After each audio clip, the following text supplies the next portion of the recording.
What's going on, guys? Welcome back to the channel. I've got a really cool video I wanted to do about a technique that has won a decent amount of money for me. It has saved my butt countless of times when I've been there with 3 or 4 fish. It's like 2 o'clock. I've got to weigh in about an hour, and I need that one more fish to fill out a limit. I picked this guy up, and it has definitely came in clutch for me a bunch. And that rig is a wacky rig. You guys that don't know about a wacky rig, all it is a soft, stick bait rigged up in the middle of it with a small little finesse hook. And that's just a wacky rig. That's all it is. Now, the purpose of this video is not to just go through and, you know, just rant about a wacky rig and how good it is and all that. This is not the purpose of that video. I have seen and heard all of the people that are saying that their version of the wacky rig is better than others. I've heard of people that struggle throwing a wacky rig, that kind of start to shy away of it when I try to help guys out that you know might have those days that the pattern falls apart and they need something to bail them out. And I've always said, hey, pick up a wacky rig, and it has never failed me. You know, it's just one of those techniques that just always seems to catch fish. So all I want to do is show you guys how I would go about rigging up a wacky rig, the different components I use, and even the baits. I think the baits are a big misconception when guys are throwing a wacky rig, and there's certain baits that work better than others, and I'm going to kind of go through the baits I use and why I use them. So to start off, I'm just going to go through the rod and reel real quick. To me, this is not something that's super important with a wacky rig. I've got the rod that I like to throw. It may be different for you, but I like I like that 7 foot 7-1 medium action rod, and I want more of a softer action with my wacky rig, because this is not something that I'm setting the hook real hard. This is not a bait that you're throwing and trying to pull fish out of heavy cover with. It's not that type of rig. So be careful when you select. Each company has a different version of their medium action, but you just want something that's going to load up a lot softer than I would say like a medium heavy action rod, if that makes sense. But anything that's 7 foot, this is a 7-1, works fine. If I'm doing a lot of dock fishing, if I'm wanting to skip up under docks or up under trees and I'm in real tight quarters, I do like a 610. Just for me, I'm a little bit shorter guy, so a 610 allows me just to roll cast a little bit easier if I'm up tight. But for all around, this 7-1 does it for me. And I've just got a 2500 size reel. You don't need a great giant reel.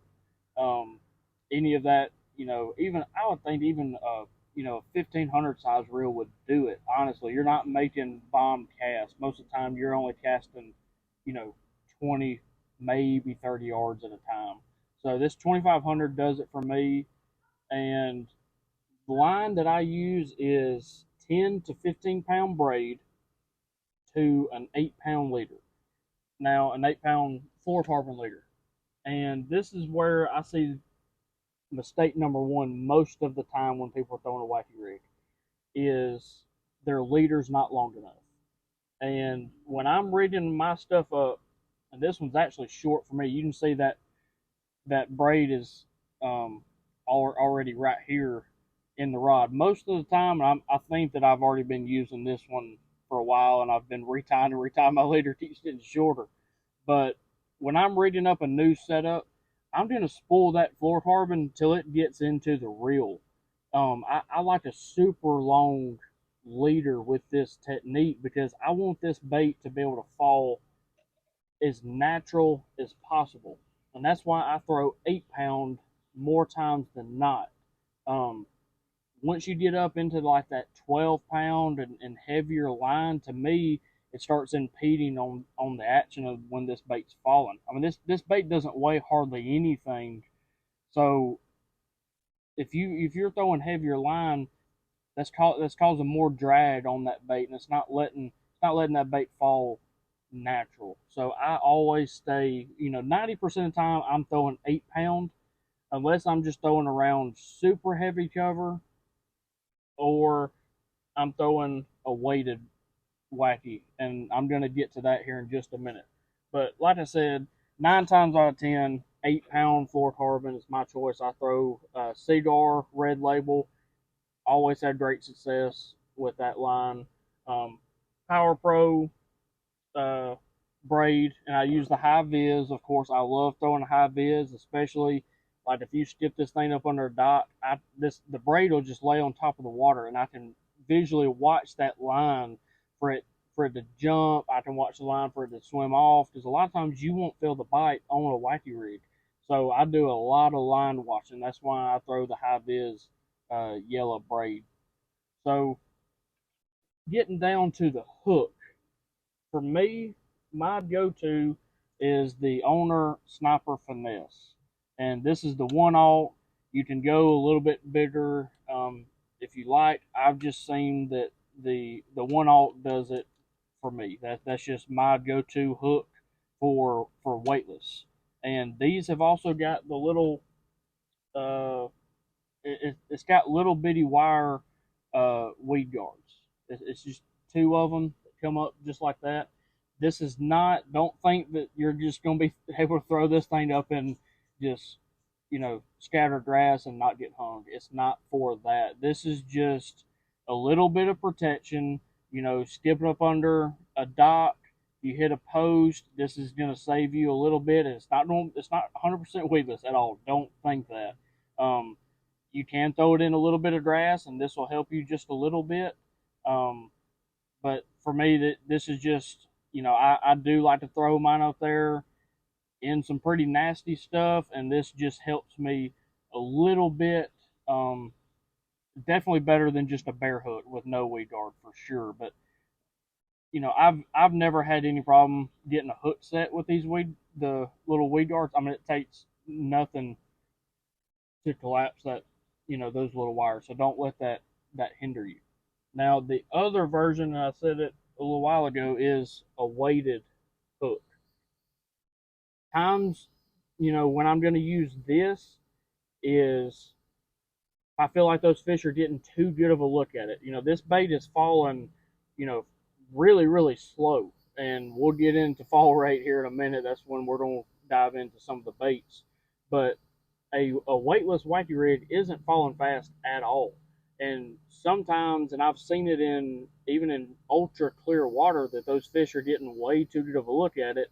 And I've had to go to a weighted hook just to get those fish to react.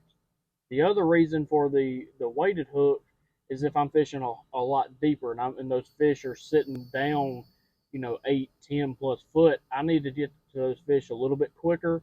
Or if you're fishing in the wind and the wind's just carrying this bait, because the wind is your worst enemy when you're throwing a wacky rig. It's awful. So I will pick up a weighted wacky hook if I'm fishing in the wind and a little bit of current, like I said, deeper fish, or if I'm just wanting those fish to react a little bit on the bait, I will throw a weighted hook. I'll link the different weighted hooks. There's several that are out there now. I believe this is by VMC, and it's got it's just a single wire weed guard, same size. It's a 1/0. I believe it's like a 6/32 or something like that, or I don't even know. It's not a lot of weight at all, but it does help in those conditions. But I'll put that in the description. The next thing is another big mistake I see with guys throwing a wacky rig, and it's how they attach their hook to the bait. And as you can see, I've got a keeper. I always put a keeper on my baits. The ones I've been turned on is the VMC crossover ties. the crossover ring. I'm sorry, the crossover ring. This right here is the best one that I have found. Before these came out, I was throwing just the traditional O-ring, and I used the little Wacky O-ring tool to put it on the bait. Those are fine if you want to go that route. But I'll tell you this: when you use these, the traditional black O-rings, your hook is in line with your bait. So when that bait's falling, your hook is sideways with the bait. And I lost, a handful of fish doing this, and I think it's because when those fish come up, they're most of the time they're eating that bait sideways with that bait crossways in their mouth. And so your hook is sideways in their mouth, and you're having to get that hook to turn all the way, turn 90 degrees to get a good hook in their mouth. Fishing it this way with this crossover ring, my hook is already facing perfect when those fish come up to eat that bait sideways. And I have, when I hook them on this, I've almost always got a great hook set right in the top lip. It is just, to me, it's hands down the best way to go. And I've seen guys that just take a bait. I'll get a bait out real quick. I don't want to mess up my senkos, but they'll get a bait out and they won't use any rings or anything at all. And they just take their hook and they go straight into the bait just like that. And guys, I will tell you, you will go through so many baits doing it like this. But just as soon as you catch that first fish, you're gonna rip it every single time, and you're gonna go through a ton of baits that way. It's no good, dude. Please don't do that. Please, just go pick you up some of these crossover rings, and they've even got a tool for it. I mean, it's so simple. They've got a little place to put them. I mean, it's the way to go, guys. All you do, you put that little crossover ring on the end of those little pliers, and you put your bait in there. It's just simple. This is just. I'm telling you, if you don't listen to anything else on this video, please hear me when I'm telling you. Go pick you up some of these rings and stop going through all of your baits and wasting your money. The last thing we're gonna talk about is what baits to select. And I know, guys, you've got your favorite baits. You might be a Zoom guy, a Berkeley guy, Strike King, whatever. I understand. But when it comes to throwing a wacky rig, action and fall rate is everything. And if you're throwing a bait that's taking, you know, twice as long as another bait to get to the bottom, then you're missing out. Or if you're throwing a bait that's just dead action doing nothing falling down, you're missing opportunities. And I've gone through several stick baits to find my personal favorites with this techniques. And you can ask anybody that fishes with me, when I'm throwing a wacky rig, it is one of two different baits, and that is it. Because I have not found any others that have the perfect action weightless. All of them look good weighted. Okay, all of them look good weighted. All of them look good on a Texas rig. That's completely different ball game. Weightless wacky rig, one of two baits. The tried and true Gary Yamamoto Senko, the 5-inch, or if you guys are like me and you hate spending $7 or $8 for a pack of these, go to Bass Pro and get you their version, the Sticko. And you can buy a bulk pack like this right here. This is a 30 pack, and I believe I paid, I think, like $8 or $9 for a 30 pack of these. And these guys, I will tell you, have the same action on the way down. It quivers just like the Gary Yamamoto Senko does. And that is a very hard action to get. Now, I will say the Bass Pro Shop version does not have the salt content like Gary Yamamoto does. You guys are a big salt, fan. Gary Yamamoto baits will have a lot more salt. Therefore, they are a lot softer and break a whole lot easier. The Bass Pro Shops one don't have near the salt, but they are stronger. I have seen that they do last a little bit longer.